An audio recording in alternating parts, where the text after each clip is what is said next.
Bonjour à tous. Devant les deux chambres, dans son discours sur l'état de la nation, M. Sassou nous apprend qu'il est le soleil. Peuple congolais, le vent, quelle que soit sa violence, ne peut pas tordre les rayons du soleil. Il renchérit qu'il est une panthère. La pluie, quelle que soit sa force, peut mouiller la panthère, mais n'efface pas les taches de sa robe. Mais il oublie que le soleil ne résiste pas devant l'éclipse. À trop vouloir briller, le soleil oublie parfois que la lune peut lui faire de l'ombre. Du sud de l'Afrique à l'est de l'Asie, la lune a éclipsé le soleil. Qui est la situation économique et financière du Congo, qui a éclipsé, bien sûr, le rayonnement de M. Sassou et ses feux d'artifice. M. Sassou est bien comptable des milliers de disparus du beach. On ne peut pas dans ce cas être un soleil, mais on devient une lune qui a deux phases, une phase croissante et une phase décroissante. S'il était le soleil, on aurait su quelques heures après la direction empruntée par les 14 000 milliards. S'il était le soleil, le Congo serait rayonnant. Malheureusement, avec lui, le Congo s'assombrit. Il n'a plus aucun avenir. Noir, c'est noir. Il n'y a plus d'espoir avec M. Sassou. On ne peut pas se prévaloir incarner la panthère quand on sait que la panthère a le respect des normes. Elle a des valeurs. Qu'est-ce qu'on incarne comme valeur quand on tue, quand on vole et on encourage le vol? Le recensement biométrique des étudiants inscrits dans les universités publiques à Brazzaville a permis de constater que l'État ne devrait décaisser que 3 milliards de francs CFA par an au lieu de 9 milliards exigés pour le paiement des bourses. Est-ce à croire que 6 milliards de francs CFA se dissipent chaque année sans jamais laisser de traces? Les enquêtes diligentées dans certains établissements à budget de transfert ont révélé des écarts considérables entre les ressources financières sollicitées et les coûts réels des charges à couvrir, causant de la sorte un grave préjudice à l'État. Enfin, les contrôles organisés dans la fonction publique permettent souvent de débusquer de nombreux faussaires et autres agents fictifs. Quand on fait des enfants hors mariage, quand on couche avec les femmes des amis, la panthère est un modèle de vertu, un modèle de valeur. Le Congo a besoin d'un soleil, un vrai soleil. Le message de M. Sassou sur l'état de la nation de ce 28 novembre 2024, à chaud, je dirais, qu'il se révèle un peu comme les précédentes adresses à la nation. Rien à se mettre sous la dent. Il y ressort un aveu d'impuissance, un sentiment d'incompétence notoire, généralisé devant la situation politico-économique, devant le chaos dans lequel M. Sassou a plongé le Congo.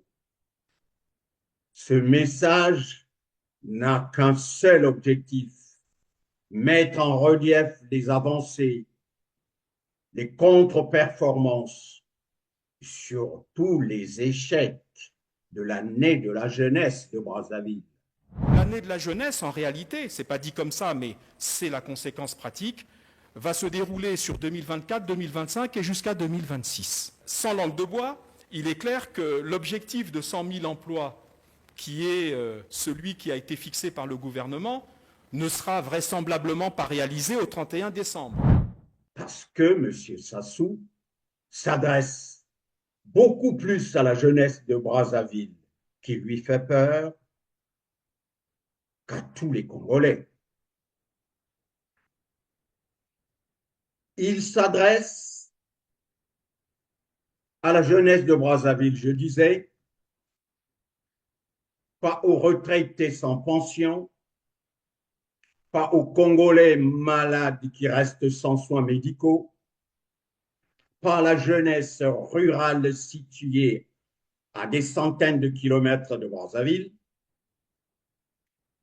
à toutes les autres couches sociales vivant sans revenu aucun, en rappelant qu'il y a eu des guerres dans les années 97, des guerres désastreuses qui ont causé la désolation à tous les Congolais. Sans remuer le couteau dans les plaies de l'histoire, l'on peut se permettre de rappeler que durant la décennie 1990-2000, des violences politiques ont conduit à la disparition de nombreux compatriotes. La désolation était partout présente. Nous devons accompagner la jeunesse dans la connaissance de notre passé pour qu'elle s'imprègne de ces drames et adopte des comportements propices à la consolidation de la paix. Monsieur Sassou menace la jeunesse de Brazzaville, qui est prête à un soulèvement populaire. Mais il ne nous dit pas, enfin, il ne dit pas à la jeunesse congolaise qui a été le responsable, qui a été l'acteur principal, qui a été l'instigateur de cette désolation, de ce désastre et de cette guerre meurtrière. Vous prenez part au soulèvement populaire de 63, puis à celui de 68. À moins de 30 ans, vous dirigez la sécurité d'État. Vous êtes l'un des fondateurs du Parti unique qui impose au Congo un marxisme tropical. Quelques années plus tard, ministre de la Défense, vous évincez le président. Vous allez régner pendant 13 ans. Alors, quand le vent de la démocratie a secoué les cocotiers du continent, eh bien, vous avez organisé des élections, les premières élections libres du pays. Vous les avez perdues, et puis vous vous êtes incliné. Vous avez une traversée du désert, d'abord dans la brousse, puis ensuite à Paris, et vous prépariez votre campagne électorale quand vous avez mené finalement une campagne militaire. 4 mois de guerre, et vous voilà de nouveau au pouvoir. Alors, première question, c'est 13 ans, ça vous avait pas suffi? 13 ans avait suffi puisque nous avons organisé les élections, nous les avons perdues et nous avons permis l'alternance dans la paix et lancer le processus de démocratisation. Mais vous y revenez. On ne peut pas faire vous y revenez quand même. Le pouvoir ne vous a pas lâché. Le goût du pouvoir vous a pas lâché. Non, j'étais à la tête d'un parti politique. Et comme vous l'avez dit, j'ai connu la traversée du désert sur ces 24 mois dans mon village. Et puis, au total 22 mois à Paris, à 6 mois de l'élection présidentielle. Mon parti et mes partisans, moi-même, nous pensions que nous devrions sainement prendre part à la campagne présidentielle. Bon, c'était le droit de notre parti. Les choses se sont passées différemment. Vous avez reconquis le pouvoir par la force en 97 comme vous l'aviez conquis par la force en 79. Surtout, il ne donne pas les causes. En vérité, M. Sassou veut faire peur à la jeunesse de Brazzaville parce qu'il a peur lui-même. Il a peur. Il sait qu'il ne peut plus tuer.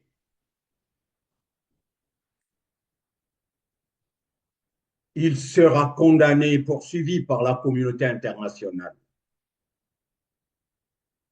L'année de la jeunesse, déclarée en fin 2023, prend effet pour M. Sassou en décembre 2024 et coïncide avec l'émergence 2025. M. Sassou et son équipe ont perdu le match, mais demandent à ce qu'on leur accorde une troisième mi-temps. Malheureusement pour eux, c'est la fin des haricots. Nous attendons le bilan et la démission de tout le monde. On ne peut plus leur faire confiance. En installant les opérateurs économiques privés et étrangers, pieds joints, M. Sassou avoue tacitement, sans les nommer, qu'il existe bel et bien un contrat de vente avec le Rwanda. Un contrat de vente des terres congolaises avec le Rwanda. La thématique agricole est évidemment indissociable de la question foncière, objet récemment de polémiques politiciennes avec la prétendue cession-vente des portions de notre territoire à des étrangers. La législation foncière de notre pays permet à tout citoyen ou à tout investisseur de réaliser ses activités agro-pastorales ou agro-industrielles en toute quiétude. Entre le 4 et le 8 mars de cette année, certains membres du secteur privé du Rwanda ont visité le Congo-Brazzaville et ont découvert les 2 terrains qui appartiennent désormais au Rwanda avec une superficie combinée de 980 km². Aux Congolais de prendre conscience, de prendre leurs responsabilités et qu'ils apprennent à se défendre pour sauvegarder leurs terres. Ce n'est pas de la polémique politicienne, comme il dit, mais c'est la réelle politique. Pourquoi le gré à gré? Et pourquoi tout est opaque avec M. Sassou? Il parle des réformes judiciaires. Pourquoi ces réformes ont attendu longtemps après le changement de la Constitution?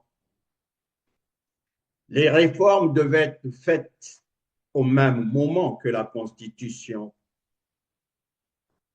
Elles seront faites par qui et pour qui? Pour protéger les assassins des Congolais et les voleurs de la République.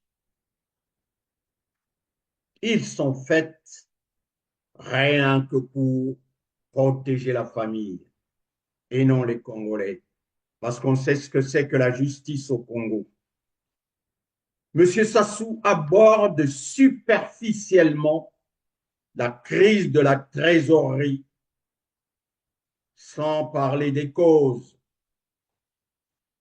sans donner les noms des responsables ni les montants des dettes extérieures et intérieures.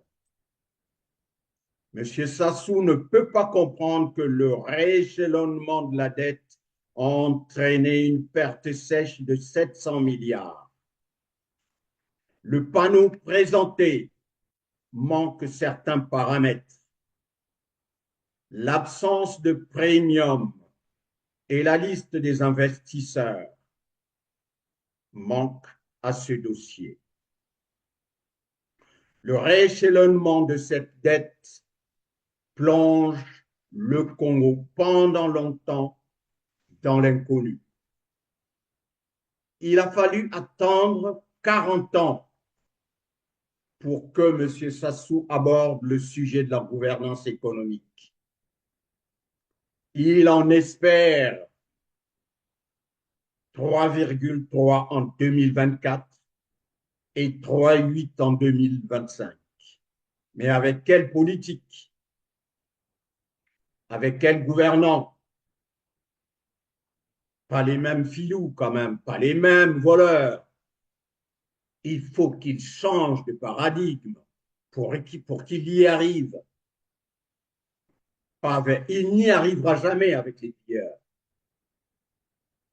L'amélioration de la gouvernance publique ne peut réussir que si le budget axé en mode programme est expérimenté dans tous les 37 ministères, au lieu de le faire que dans 10 ministères.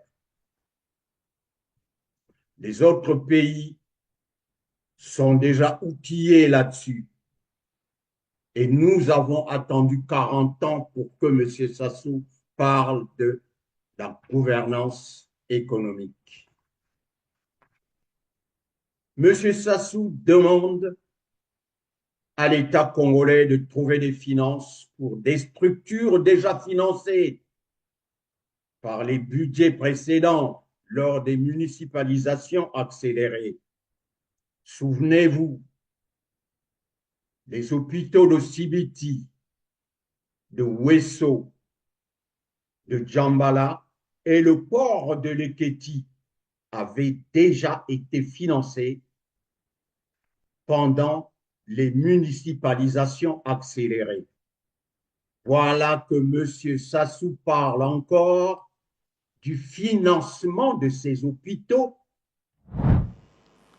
Les hôpitaux généraux de Sibiti et de Wesso, dans les départements d'Alékoumou et de la Sanga, ont atteint la phase de finalisation des travaux.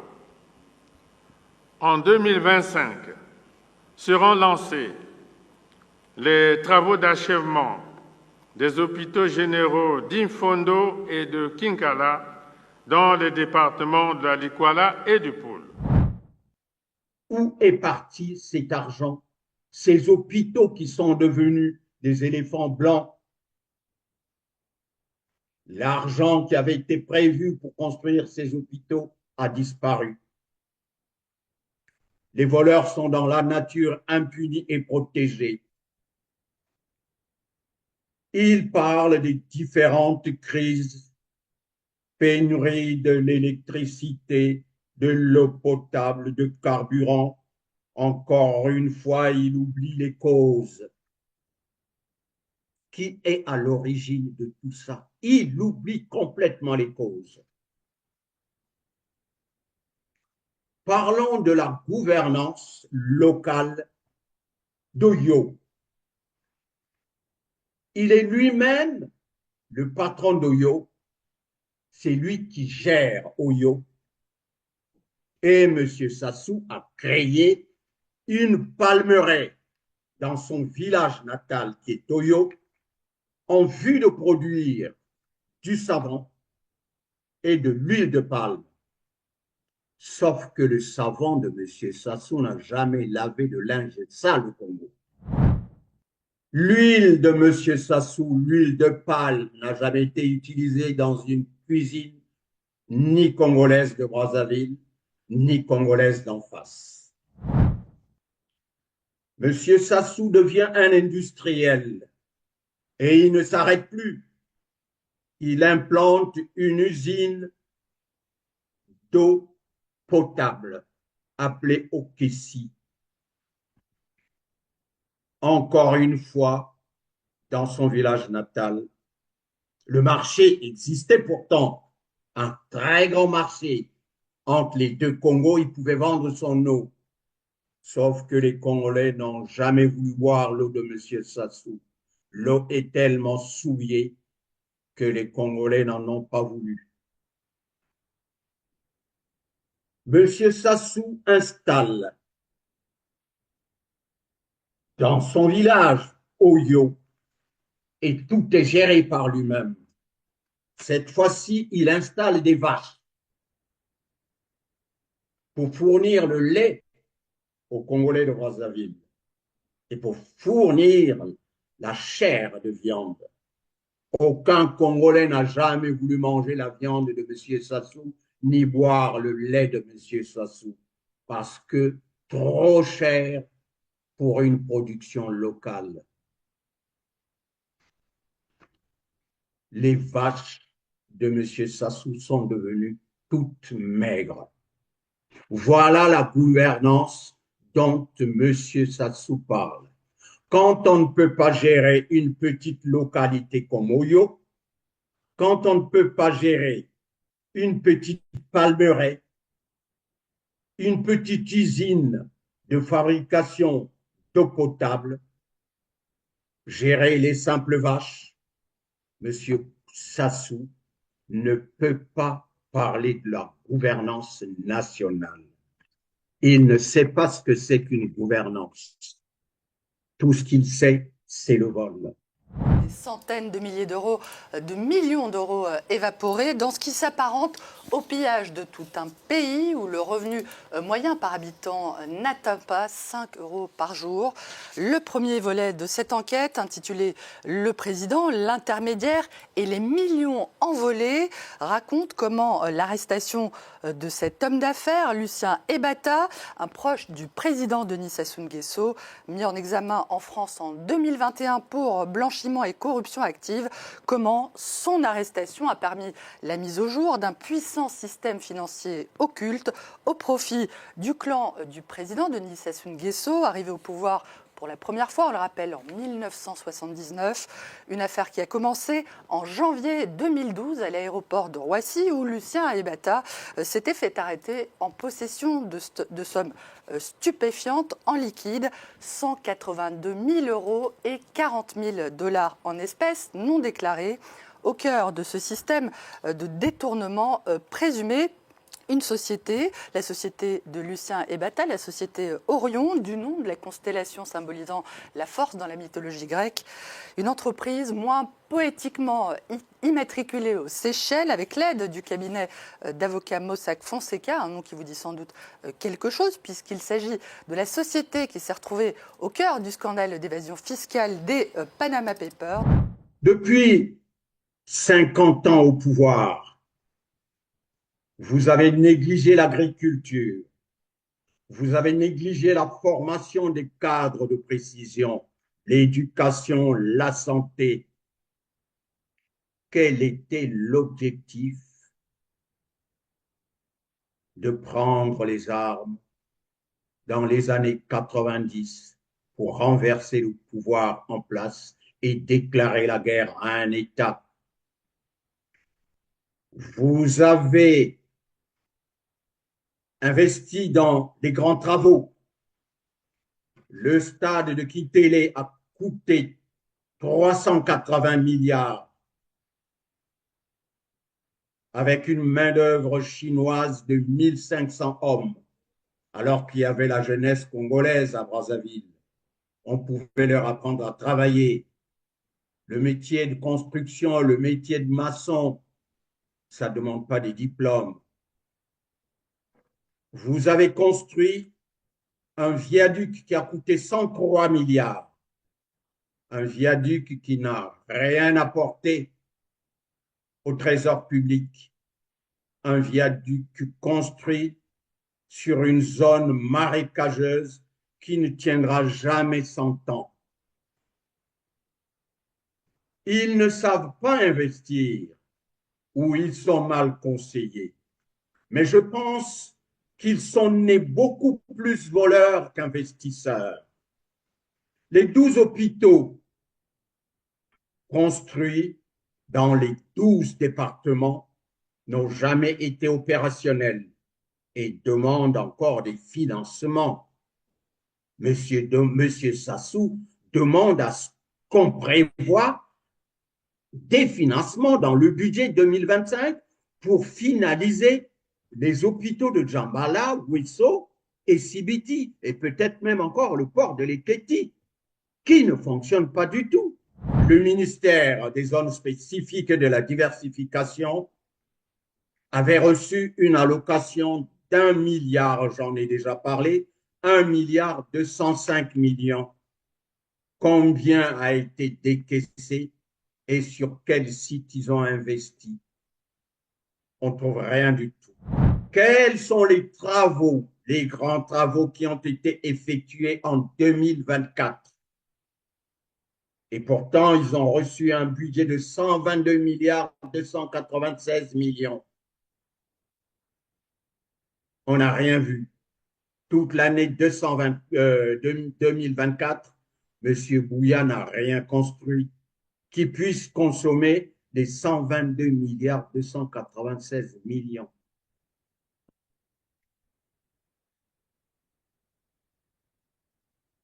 Il n'y a aucun conflit, aucune guerre autour de nous. Mais on a quand même mis 12 milliards 422 millions dans le ministère à la Défense. 12 milliards 422 millions à la Défense. Pas de guerre. L'argent a disparu. Et quelques armes sont cachées à Oyo. L'agriculture a reçu 22 milliards 447 millions. C'est sûr que ce n'est pas assez pour développer une véritable industrie agricole. Mais où est passé cet argent? Puisque nous continuons à acheter les concombres, les aubergines et les safous du Cameroun. 28 milliards 700 millions pour l'énergie, pour le ministère de l'énergie et de l'hydraulique. Il n'y a pas de forage, il n'y a pas de barrage, il n'y a pas d'électricité. Le pays sombre dans le noir.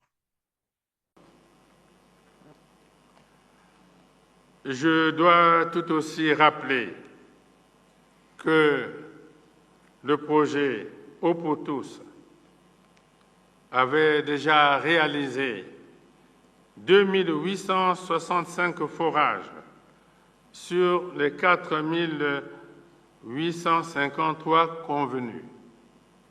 Malheureusement, moins de 5 ans après son lancement, plus de 2300 forages, soit près de 80% de forages construits, ont été vandalisés par des compatriotes indélicats. Les vols de panneaux solaires, de cuves d'eau, d'électropompes, la destruction des structures métalliques ont eu raison de ce projet, fort bien accueilli par nos concitoyens. 2300 forages détruits correspondent à un coût de 91 milliards de francs CFA qui ont été dissipés. Où étaient et où sont les dirigeants de l'administration déconcentrée et décentralisée? En l'occurrence, les préfets, les présidents des conseils, les sous-préfets, les maires, les élus locaux. tous des slogans. Depuis, le pouvoir de M. Sassou ne vit que de slogans qui leur permet de consommer l'argent du Congo. Les Dja, les Nyuan, les Yiba, les Balabase, Congolais, Tonganda, Konatsamitso. L'agriculture, priorité, les priorités. On n'a jamais rien vu. L'autosuffisance alimentaire, 40 ans, rien depuis. On n'a rien vu de cela. Des promesses tenues, mais l'argent s'envole. Difficile de sortir de la dépendance du pétrole, difficile de parler de l'émergence du Congo. Si cette famille reste toujours à la tête du Congo, si les fondamentaux de la bonne gouvernance ne sont pas respectés, le Congo va disparaître. Nous n'avons qu'un seul exemple sur la planète entière d'un pays qui a disparu pour sa mauvaise gouvernance. Et ce sera le Congo. C'est triste. Nous devons changer de paradigme. Monsieur Sassou n'a pas besoin de faire des longs discours, n'a pas besoin de répéter les mêmes choses chaque année et n'a pas besoin, c'est du baratin ce qu'il fait.